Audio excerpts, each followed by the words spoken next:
Now, I have shared this at Hillsong Conference, and I'm sharing it again because we're not graduating from this moment just yet. All right? So at a certain point in her message, she put a statistic up on those beautiful screens that said 50 million girls missing on the earth.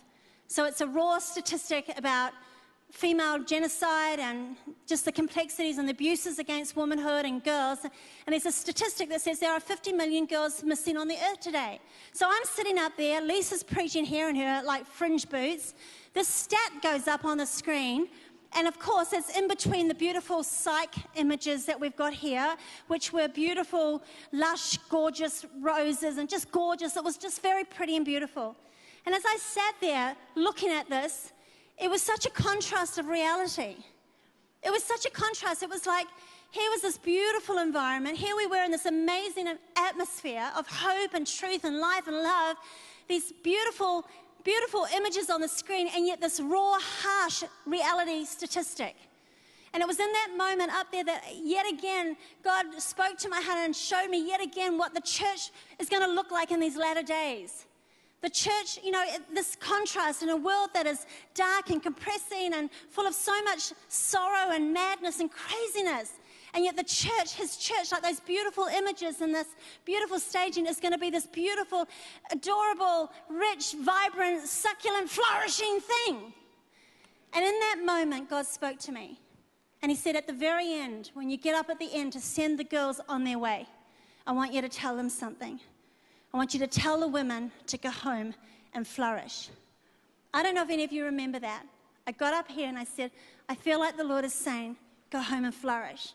You'd been in a conference that is humanitarian. It's actually a humanitarian conference. And, you know, our hearts are enlarged. And, you know, God speaks to us and we see complexities and we want to respond because we're women with maternal hearts and we want to respond. But oftentimes it's like, how do I respond?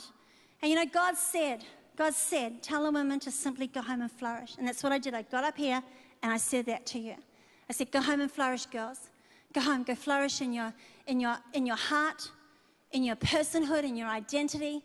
Go home and flourish in your marriage, in your family, in your parenting. Go home and flourish in the place of your planting, your church, your community. Go home and flourish. And you know what I really feel? I really feel, as I reflect on that was the absolute wisdom and genius of God.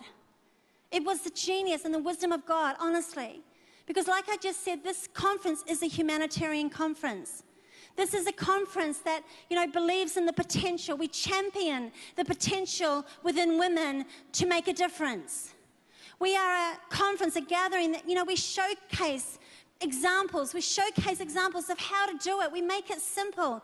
And yet so often the question remains within the human heart and within so many of your hearts, how am I going to do this? I'm just an everyday girl. As an everyday girl, how am I going to go home and change my world? And God in his wisdom said, sweetheart, just go home and flourish.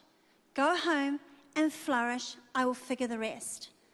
You know, God puts great value upon our planting. In Jeremiah 29, we often know Jeremiah 29:11 because it's like the Lord says, you know, I know the thoughts and the plans that I have for you. Thoughts for good and not evil, to give you a future and a hope. We all know that. We can probably recite it. But you know, if you go a little bit earlier in Jeremiah, it's amazing. I've read this many times at colour and now I've lost my glasses. Well, that's all right. I'll read it on the screen because I did send it to TV. Oh, thank you. You're amazing. This is Carl, who is a genius person. He oversights so much of the logistics of this. But you know, in Jeremiah it says this.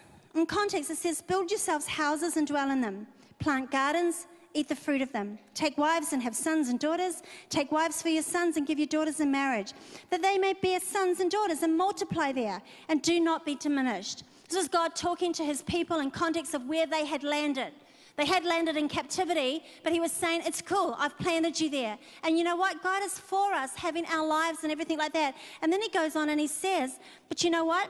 Verse 7, and seek the peace and the welfare of the city to which I have caused you to be carried away captive, and pray to the Lord for it. For in the welfare of the city in which you live, you will actually find your own welfare. I love that. You know, God actually has a great plan for us. And, you know, again, our ability to go home and flourish is critical to that. And I guess what I'm trying to say tonight, girls, is that, you know what, as I have pondered that these last 12 months, as I have pondered what I felt was a directive from God, do you know what, in some ways, I kind of have wondered if it wasn't like a second God whisper. Now, you know, if you've been around me and us, that, you know, the essence of this came out of what I felt was a God whisper. A whisper in my spirit many years ago that said, Bobby, create a conference in Sydney, an environment in Sydney for young women, girded about with older women, and tell them something. Tell them that there is a God in heaven who believes in them. And not only that, a company of others. I mean, that is the God whisper. Sometimes I smile at myself and I go, I hope when I get to heaven, it was a God whisper. I hope I don't get there and Jesus goes, actually, we never said that, but we rolled with it anyway because it was really good. I don't know. No, I feel it was a God whisper. The fruit bears witness. But sometimes, do you ever doubt that? You go, how embarrassing. If I get to heaven, it's like, actually, no, but it was a good idea and we went with it anyway. But you know what? Like that was a God was like, tell them, that's it. Okay, and so I'm just wondering if what the Lord said to us late last year was like a second God whisper.